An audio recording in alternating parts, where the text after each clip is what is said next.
Ampun dah, Munarman cuma divonis 3 tahun penjara.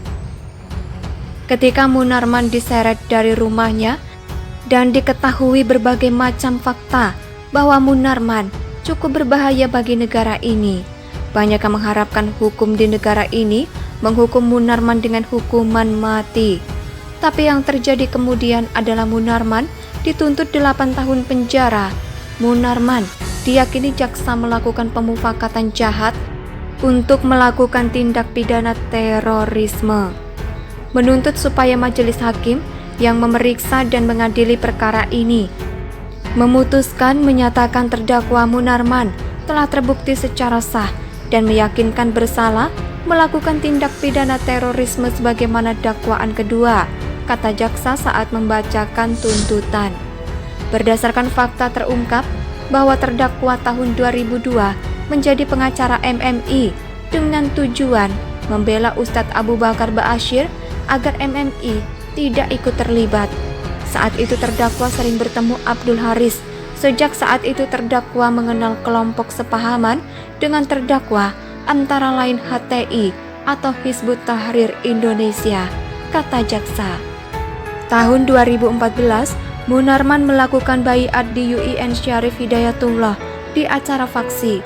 Menurut jaksa, Munarman sudah tahu bahwa acara faksi di UIN itu adalah acara baiat karena dihadiri beberapa anggota JAD. Jaksa meyakini Munarman bersama sejumlah orang melakukan pemufakatan jahat untuk melakukan tindak pidana terorisme. Munarman disebut jaksa memberi motivasi kepada beberapa peserta seminar yang diadakannya untuk mendukung khilafah. Dalam kegiatan tersebut dilakukan baiat kepada Amir ISIS dan selanjutnya konvoi di Makassar dengan bawa bendera dan atribut ISIS. Lucunya, hakim malah membuat keputusan yang dianggap aneh. Munarman hanya divonis 3 tahun penjara, padahal Munarman dinyatakan bersalah membantu atau memudahkan pelaku tindak pidana terorisme. Menyatakan terdakwa Munarman secara hukum telah terbukti secara sah meyakinkan bersalah melakukan tindak pidana terorisme, kata hakim. Dinyatakan bersalah tapi cuma dihukum 3 tahun penjara. Tutup mata juga sebentar aja sudah bebas. Belum lagi ditambah pengurangan masa tahanan dan 2/3 masa tahanan, maka kurang dari 3 tahun sudah bisa bebas bersyarat. Mengapa disebut lawak? Memang dalam beberapa kali kesempatan, hukum di negara ini rada aneh dan cenderung berat sebelah.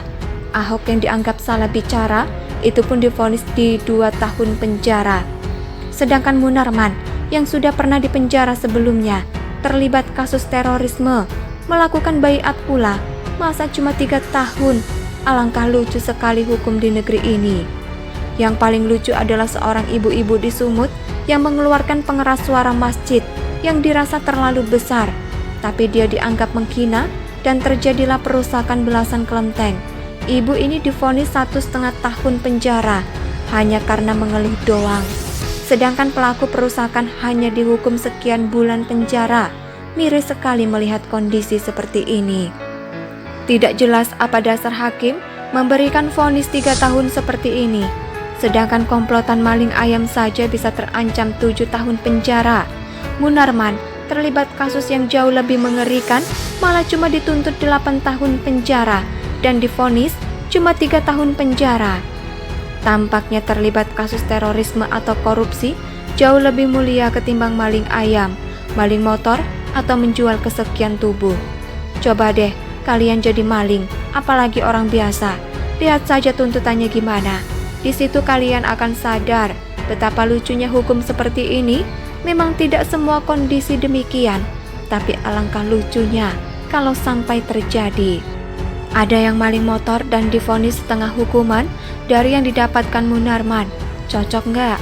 Orang seperti Munarman ini minimal puluhan tahun atau belasan tahun penjara. 3 tahun. Tampak Densus hanya buang-buang tenang menyeret orang ini ke penjara. Tahun 2014, Munarman melakukan baiat. Bahkan jauh sebelum itu dia sudah banyak melakukan kesalahan. Tahun 2008 lalu saat terlibat dalam kekerasan di Monas.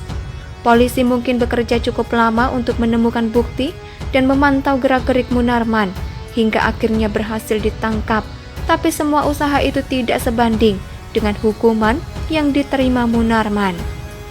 Munarman mungkin tersenyum mendengar vonis ini. Para pelaku yang terlibat terorisme pun bakal girang. Mereka berpikir, not bad lah kalau berkasus terorisme di negara ini. Hanya 3 tahun penjara doang, lebih bahaya jadi maling motor karena kalau ketahuan bisa bonyok, dihajar massa, bahkan bisa beresiko mati. Ditangkap polisi, kadang tuntutan hukumannya lebih besar bobotnya. Ngawur banget.